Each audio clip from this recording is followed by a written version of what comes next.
Hello, everyone, and welcome to In the Cosmos from the De Anza College Planetarium for May 27th, 2020. My name is Toshi Komatsu, and I'm your host and the director of the planetarium. This week's highlight is all about the moon, so let's go ahead and take a look without any further ado. We're looking here at the sky on May 29th at 8:30 p.m. local time, and you can see that the sun here has just set not that long ago.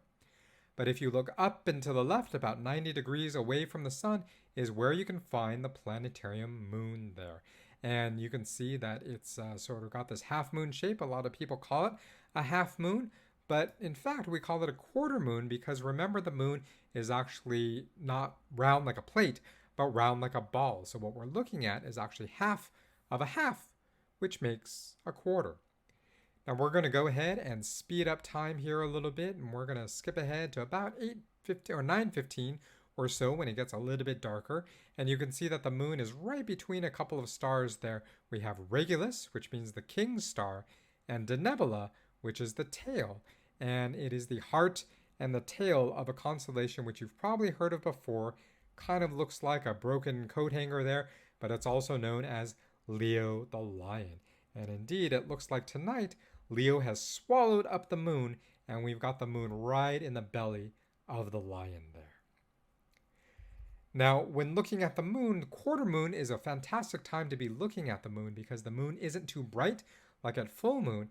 And if we zoom in here and you look right along the terminator, which is the boundary between night and day, sort of that dark line dividing night and day here, you can get a lot of fabulous detail here. For example, there's a very nice crater over here. Up a little bit higher, there's a nice mountain range.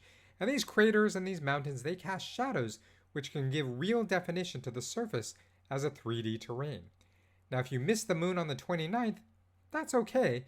Just don't wait too long before the full moon when the moon is much brighter and there are less shadows.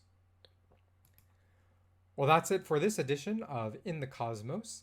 Hope you enjoyed that and learned a little something. If you could be so kind as to like the video and follow us on YouTube, we'd be very much appreciated. You can find out more information about the planetarium on our website and find more astronomical goodness on our social media. We're available on Facebook, Instagram, and Twitter. You can check out the links in the description below. For now, this is the De Anza College Planetarium wishing you clear, dark skies and signing off until next time.